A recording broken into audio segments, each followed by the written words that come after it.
Try it tonight. Try it with anything in this world. If you are unmarried but desire to be married, ask yourself, what symbol in this world would imply that you are married? In this Western world, it is a little band around a particular finger, around this one finger and not any other. It doesn't need to be the largest or the most elaborate piece of jewelry. Just a plain, simple gold ring. If you wore it there, it would imply that you are married. So tonight, when you go to bed, feel as though you are truly wearing such a ring. Don't place your actual thumb on it. Place your imaginary thumb there and sense it in your imagination. You can do this by practicing with different imaginary objects. Feel a ball. Can you sense its shape? Now feel a piece of silk. Can you distinguish its texture from that of the ball? If you can discriminate between all these distinct sensations, then these unseen objects must exist, although you cannot see them with your physical eyes. Therefore, if you can tell them apart in the mind, they must be real in some dimension. So take that understanding and apply it to the ring on your finger. Imagine yourself wearing it and feel proud of the one who put it there. You do not have to see exactly how it appeared on your hand.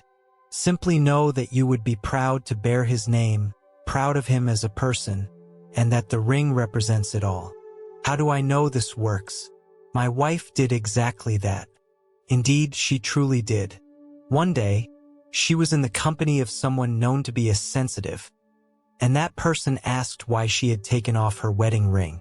My wife responded, "I am not married." The sensitive insisted, "Oh, you're not fooling me. You took off your wedding ring. I can even tell you his name." She began with something like Nev, not quite right, but very close.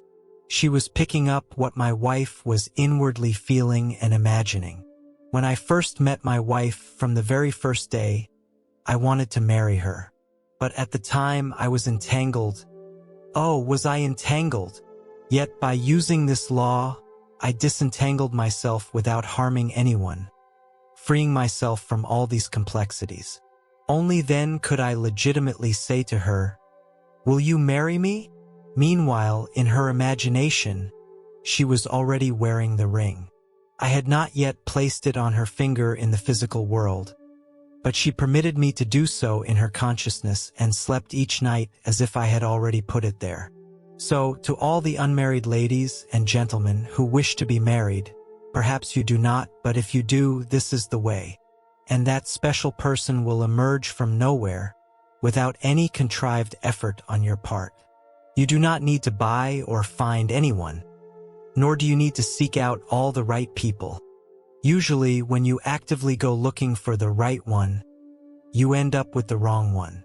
Therefore, do not go searching.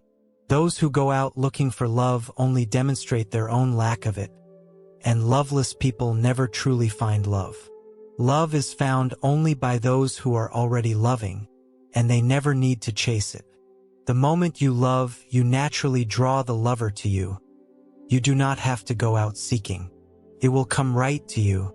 This is the power of which I speak.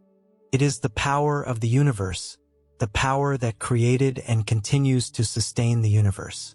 That power resides in you as your own wonderful human imagination. That is God, do not forget it. I understand it may be difficult to accept when a person has been raised to believe only in an external God. People go to church, kneel, and pray to some outer being. They might come home at night, kneel again, and say more prayers to a God outside themselves. I'm not saying it's bad to do so.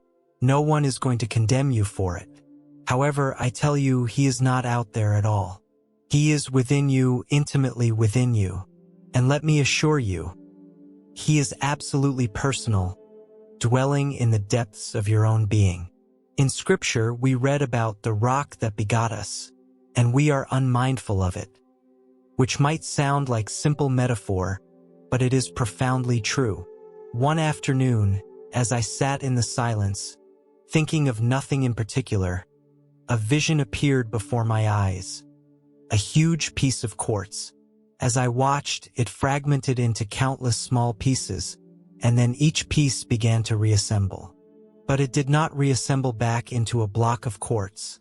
It formed itself into the shape of a man, seated in the lotus posture. I gazed upon this perfect figure, all seated there, and then realized I was looking at myself. I was the observer, perceiving my own being seated in deep, deep meditation. The moment I became aware that I was in fact looking at myself, the figure began to glow. It grew brighter and brighter until it reached an immense intensity of luminosity, and then it exploded. Immediately, I found myself back at this level of consciousness. Where did I see this being?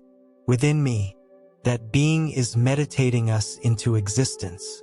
This life we know is but a projection of that deeper self. And when that deeper self fully awakens within me, I become it. God truly became me so that I might become God.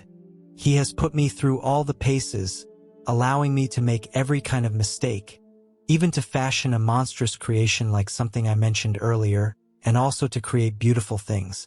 He permits it all within his meditation, for he is the dreamer within me. He dreams everything I dream in this world. And when he fully awakens, this entire experience will vanish, and I will be he and he will be God. So I urge you to go out and try it. Begin tonight. I make you this promise. If you sincerely and faithfully apply what I have shared, you will not fail.